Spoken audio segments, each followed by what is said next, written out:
You have to walk the talk. You have to be authentic as a leader. If you're not doing it, they see that.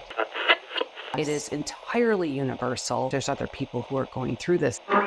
For me, a great leader needs to be able to marry three things: vision, systems, and people. Welcome to Leadership Moments. If this is your first time, and if you are returning, thank you for your support. This show is about leaders from all walks of life, leadership tips, and maybe even a little of what you wouldn't expect to help you in leadership. We would appreciate it if you tell someone else about our podcast as we strive to support all leaders that want to just be better. Let's get on with the show. Today, our guest is Dave Garrison. Dave is the CEO of Garrison Growth, equipping leaders to generate buy-in and get the best results from their teams. Dave is a seasoned executive with experience as a board member at organizations like Ameritrade and as CEO of public and venture-backed firms. He is also a speaker and workshop leader where he has led hundreds of sessions for profit and not-for-profit organizations and for members of Young Presidents Organization, both globally and locally. Today, we are going to talk about how leaders can gain buy-in to empower their team members. And this is going to be a good one. So let's jump in. Dave, I am really excited to have you on the show today. You have a lot of good nuggets when we talked about the preparation before this recording. And we wanted to start off with the first thing, which is really, what is the biggest myth that leaders have on what motivates people? Yeah, it sounds so obvious to say, look, everybody knows that people are motivated by money. And so leaders believe and operate on this assumption that people are motivated by money. I believe, and what the data shows is, money is important, but it's not a motivator. Money is table stakes. And so the myth, if you operate on the assumption that money is what's motivating people, you'll leave a lot of opportunity behind to engage people and create better results. People are motivated by things like, do you see me as an individual as opposed to accounts receivable clerk? And is my voice heard in how we get things done? And do I have an opportunity for personal or professional growth here? And those are the things that become really important. Can I grow? Am I heard? Am I a person here? Or am I just another number? And those have nothing to do with money. And interestingly, they cost a company nothing to leverage.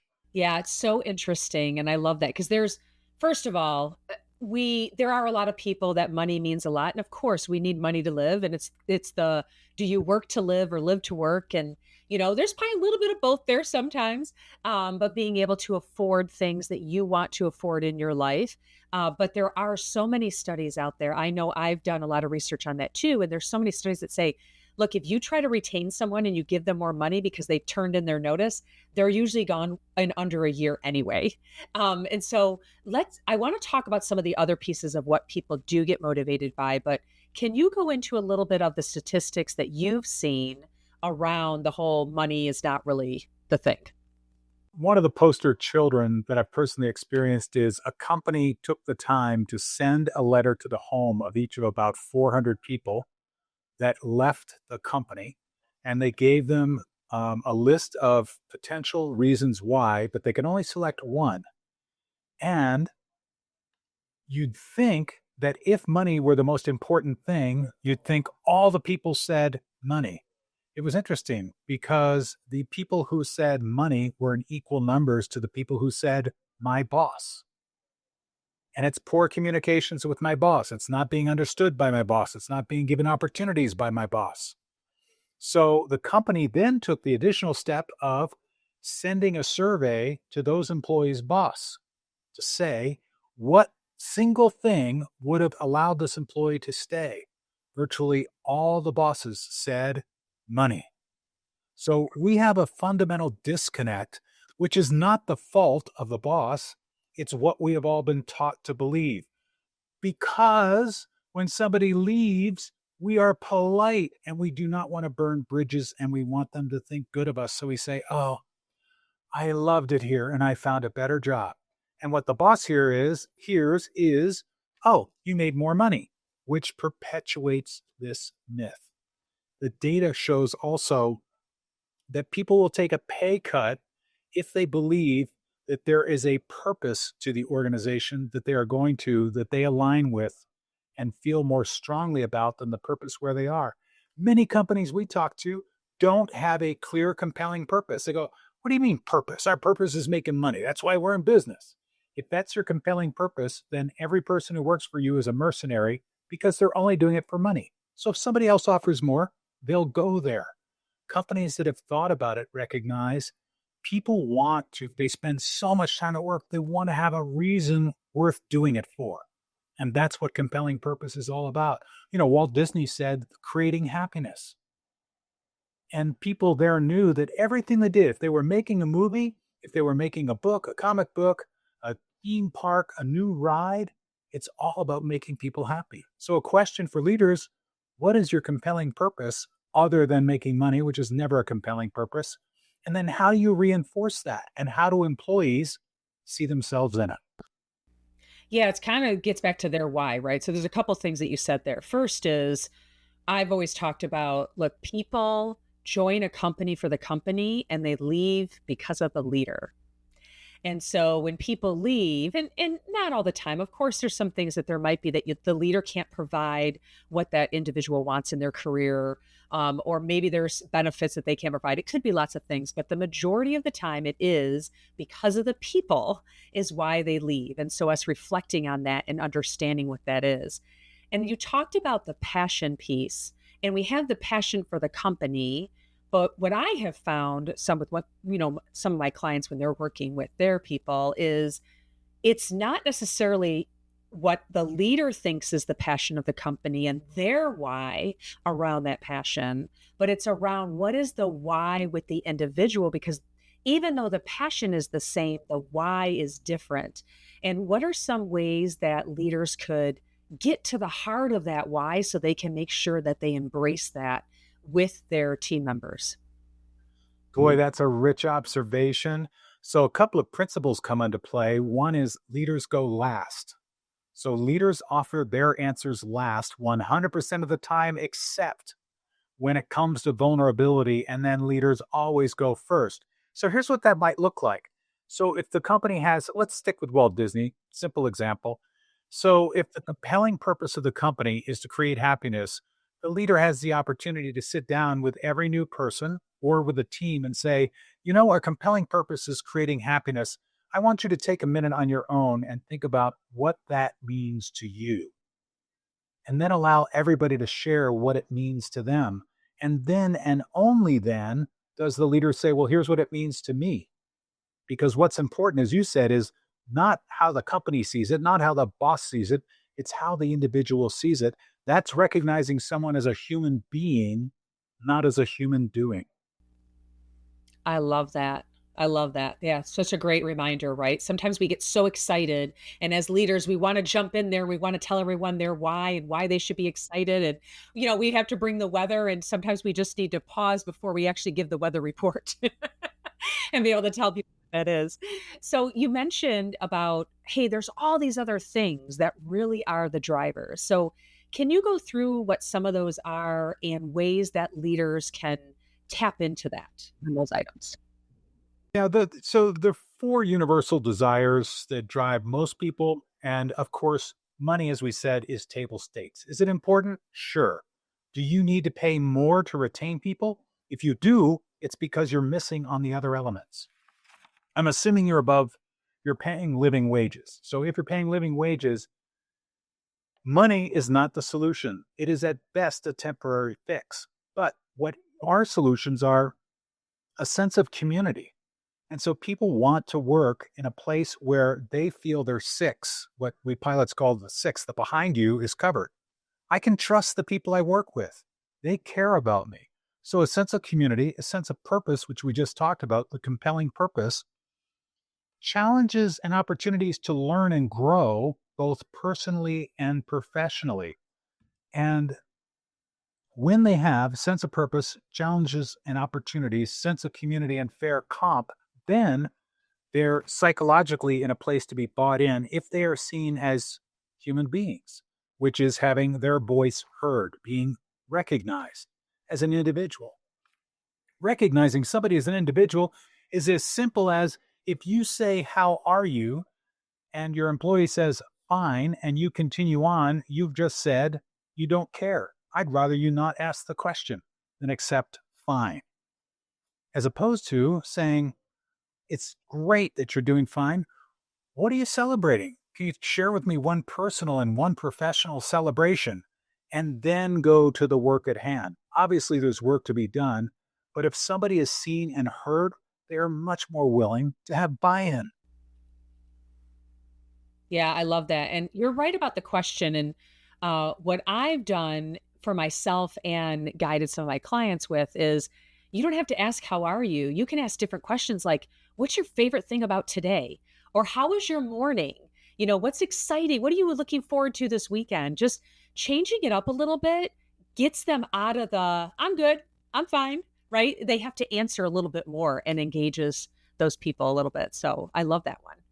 But there's a test to see if you really care. Because if I can get away with just saying, "Doing fine, thanks. Thanks for asking." Then if you accept that as an answer, you've just reaffirmed you weren't listening at all. It was just polite chit chat. I love that. So in thinking about that, I would take that and say, okay, what if I did ask the better question? I say better question, meaning what are you looking forward to today, right? Rather than how are you today? Would listening be asking a follow-up question? Like how would you test yourself then? Absolutely a follow up question. First of all, mirroring to show that you actually heard, and then asking a follow up question is great. Another technique we talk about in the book is using get on board questions at the beginning of every staff meeting, because staff meetings are an opportunity to do a couple of things. One is to get people's best thinking on issues that we are challenged with as an organization, but that can't happen unless we've invited them into the meeting and to show up. And there are a couple of ways we invite people into the meeting. One is at the beginning of every single meeting, whether it's a one on one or a small team or a standing meeting, asking people, "What are your expectations for this meeting? What would make this meeting a great use of your time?" That's invitation number one. And what you are doing is by asking that, you're asking them to forget what's on their to do list and to lean into the meeting. And you can't both think about expectations and be thinking about your to do list. But then, technique number two is to use the get on board question, which always has a youth element and an emotional element. Youth plus emotion. So that could be, "Stacy, it's summer vacation season. I'm really curious. What was the best summer vacation you ever remember growing up?" Now, selfishly, the reason I want to know the answer to that, Stacy, is it tells me where you come from and how you see the world. Because your views of the world were all formed before about 12 years old. And if I hear enough of your experiences, tell me about a time that you were really excited about joining a team. Tell me about a time that you were really disappointed by something that happened out of your control. If you ask those questions regularly, you will have a deep understanding of who that human being is, and people will learn who each other are. And they'll have more empathy for the human being who shows up every single day, who has ups and downs in life, but you'll understand where they came from. And that's really great insight in order to have empathy, in order to engage a human being to get better results. Love it. I love the better questions, really unique, makes people think. And I love bringing in the emotion because that always gets people instantly feel like you care if you're actually thinking about stuff like that and asking them those deeper questions. Now, you did mention mirroring. So for maybe some of our listeners that don't understand what mirroring is, can you explain what that is? So, for those listeners who don't necessarily understand what mirroring is, we're going to take a minute and explain what it is. So, mirroring is simply holding up a proverbial mirroring and repeating what you heard someone say. And what we're looking for is, can you use the exact words that they used? Because we get so tripped up in conversation thinking we know what someone meant when we really don't. And an example we'll use is, do you know what I mean when I say the word chair? I mean, you're not stupid. You know what a chair is, but you don't know how I was using that word. You don't know what I was referring to. But if you mirror my words, then ask clarifying questions. Gee, Dave, what did you mean when you said chair? Because it could be chairman of the board. It could be the lazy boy chair in front of the television set. It could be the chair in first grade. It could be anything. And so the place that this comes into work is if we all look at the same data, we're all going to take away a different meaning from the data, but believe that everybody sees it the way we do, which is not true. So mirroring is a great opportunity for us to remind ourselves that other people see the world differently, and we really don't know what we mean unless we ask. If you just jump to, well, don't you think this? You've just cut them off and said, you didn't hear a word that I said. If you mirror, you're saying, I heard you, Stacy. Did I get that right? And then ask clarifying questions. It is a very powerful tool to see the human being and to let people know they are recognized as a unique individual. Because as a business strategy, where we want to end up is when we face a challenge or an issue, we want everybody's experience brought to bear with full buy-in so they share different ideas on solving it, because we'll all come up with different ways to approach any given situation based on who we are and what our experience has been. And so we'll use the example, people say, well, what's this buy-in stuff? And we'll say, if you're in the US, if you've been to a Friday night high school football game, you've seen the full human being show up. You've seen somebody enthusiastic, bringing all the emotions, all the highs, all the lows. I want that person on Monday morning in my office. I want that full human being. I want somebody who feels they're in a safe space and somebody who brings their heart and their soul and their brain. I don't want somebody who says, what do you want me to do, Stacy? Glad to do it, Stacy. I like it here, Stacy. Thanks for the paycheck, Stacy. I don't want that person. I want somebody who's fully there and brings themselves to work. Right. Yeah, I'm so glad you explained that, because mirroring sometimes is doing the same physical movements and stuff like that. But I like the way that you put that of you're not only just repeating their words, you're repeating the words to try to understand the words and make sure they are the same. And, even the English language, there's so many words that can mean the same thing or mean different things with the same words. So it can get very confusing sometimes where we believe.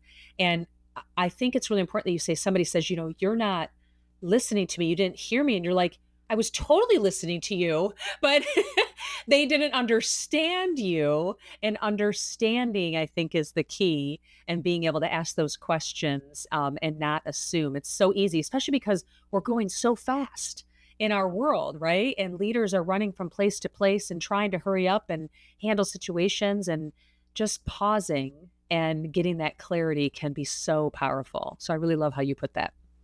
And a pro move for leaders is particularly in difficult situations. I was just talking to a leader who had to let a very talented executive know they didn't get a promotion that they had their heart set on. And in that time of emotion and confusion, it's really important to come back the next day or 2 days later and say, it's really, your participation here is really important to me, and I value you as a team member who has contributed a lot and has more potential in the future. I'm not always clear.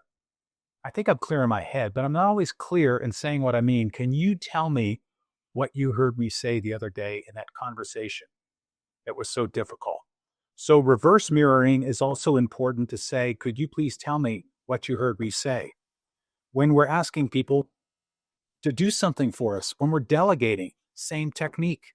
Hey, look, sometimes I'm not always clear. It's clear in my head, but you can't see my head. So could you tell me what you understood me to request? Is really powerful, because 2 weeks later, when you check in, you say, how come you didn't do it? They'll say, well, that's not what I heard. And you don't know for 2 weeks' time. So just check in. Yeah, I think that is so powerful. And ironically, I was just talking to a client today exactly about this, that they were saying how they needed to talk to someone, one of their direct reports, and talk about what they needed them to do. And I said, well, how are you going to ensure that they understand you? And it is asking them to repeat back what that they thought that they heard, and what do they believe next steps are, and what best next steps are. You're inviting them in to say, how do you think you might accomplish that? Because if you say, here's what I need the outcome to be, and then you tell them how to do it, you've just eliminated them. It's like, okay, I'll do it the way you told me, Stacy. Or you can say, how would you think about doing that? What would great look like to you? That's right. That's right. And I would even add to that having like either you or them put it in writing. Because there are some people that you can talk verbally all day long, but once it's put in writing, now they're like, oh, I get it. Right. We could have been talking all day long and I thought I got it, but now I really get it. Now I see it in writing, and understanding the different learning languages of everybody is really, really important. And it's even better that they put it in writing, not you put it in writing, because it will show you the clarity of their understanding, particularly if that's how they learn. It's really understanding your leaders, your direct reports, and what they need and how that they learn and grow. And I love the piece, like you're saying, you have to empower them and asking them, how do you do it? What would you think is best? I believe in you, right? Saying those words are so important.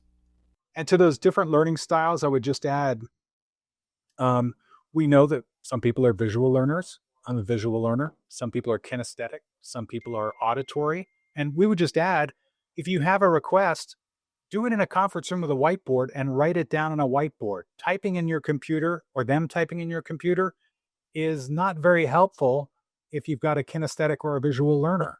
But seeing it written and seeing it on the whiteboard provides additional clarity in addition to the spoken word. Yeah, that's such a good point. Yeah, there's even so many studies that show by you handwriting things yourself, it actually helps you remember and understand it better than typing it. And I have terrible handwriting, so for me, that's not good, but I still do it. Me too. Who wrote this? And it was me. Yep, yep. I tell people that once you can read my handwriting, then you know you've worked with me too long. There you go. All right. What are Oh. some other tips and tricks that you'd like to help leaders with communication and understanding, and how to embrace their team and empower them and have them motivated? Stacy, one of the concepts we talk about in the Buy-in Advantage book is collective genius. Collective genius is our way of saying all of us are smarter than any of us, because all of us see a problem differently. All of us bring a different set of God's gifts to a situation. But if we're not invited to share, either because we're going to be judged or because nobody asked, then the organization loses. But here's what happens with the best of intentions in organizations more times than any of us.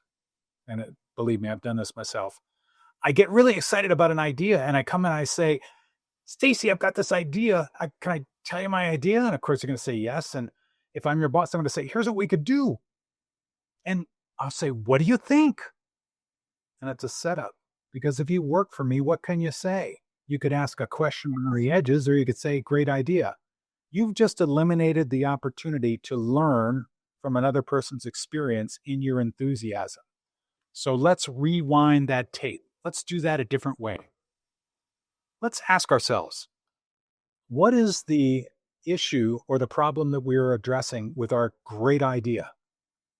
And so that could be pretty obvious. We're going to reduce hold times. We're going to decrease the time it takes to ship something. We're going to decrease costs, whatever it is.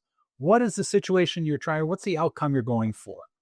And then ask yourself, importantly, how did you know your idea was great? And you know it was great because it accomplished this, this, this, and this.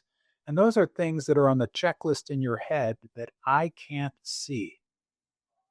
I don't know what's on the checklist in your head. I don't know what your criteria is for what great looks like. So let's change this conversation and come in and say, hey, Stacy, I've got an idea to reduce costs, and specifically to reduce our shipping costs. And I've got a couple of ideas, but what I want to do is I want to let you know what I think a great solution would include. It would include something that we can easily train people on. The results are easily tracked.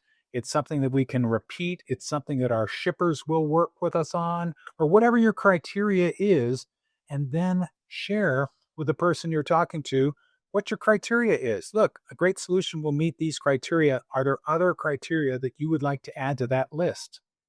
And then ask the other person to take some time and come up with ideas, and then let's sit down and talk, or we'll talk as a group and get all the ideas on the board. And then, only then, because leaders go last, does the leader share their answer. What I have found and what our leaders discover and rediscover every single day is they're going to hear ideas they never thought of. And the ideas they hear may actually spark better ideas. And so the collective genius says all of us are smarter than any of us. The leader's opportunity, identify the issue to be addressed and identify what great looks like. What's the criteria? Not what's the solution, what's in the checklist in your head. And then let people join in with you. I love that framework and I love the questions that come out. What I think of is some environments are not very collaborative. And so what do you do in situations? There are some environments that, because they're not collaborative, I say they listen to respond rather than listen to understand. And it's so important to listen to understand first and not always look that you need to respond. When you're in a true collaborative environment, you don't feel that pressure necessarily to respond. It's really to understand. And so what are some tricks that you would tell leaders and how they build this into their culture if they currently don't have a collaborative environment to be able to do that? Yeah, Tracy, since first grade, we've been trained a couple of things. One, there's a right answer and the teacher has it, and our job is to guess the right answer. And we learn that over and over and over again until we get out of school and we come into the workplace. And then what we observe is somebody will bring a problem to the boss and the boss will say, well, you know what I would do is, or here's the answer. And it's like school all over again. So you don't need to contribute your ideas or your experience because you're going to be given the answer. If we create that environment and allow people to get away with just doing what we tell them, shame on us. The alternative, which, by the way, costs absolutely nothing except for time and intent, the alternative is to say, that's an interesting situation. I'm curious, how would you think about solving that? And whatever they tell you, do not leap to your judgment. Do not leap to your, well, what I would do is. So it's not I'm doing a head fake so you can tell me what you think, because I'm going to pause and then I'm going to tell you what I think. It's your opportunity to say, what else did you consider? Or what allowed you to know that was a good answer? And what they're going to teach you, if you are listening, is how they think about the world, how they think about problems, and how good their decision-making muscle is, and how you can contribute to that muscle.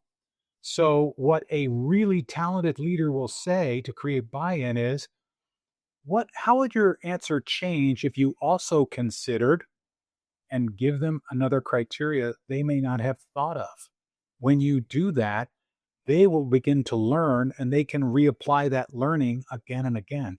And that's what we want. We want an organization of people who are growing in their skill set so that we as an organization can scale and produce even better results. If you give them the answer, you've cut off your understanding, you've cut off their learning, and you've invited them not to buy in. I'll just do what you want. Sure, just tell me what to do. So we have a chapter in the book. Leaders ask, managers tell. So leaders have the opportunity to ask questions when someone comes to them with a situation. Yeah, so true. It's so powerful, right? Because as leaders, we want to have the answers. We feel like we can only learn and ask questions to our leadership.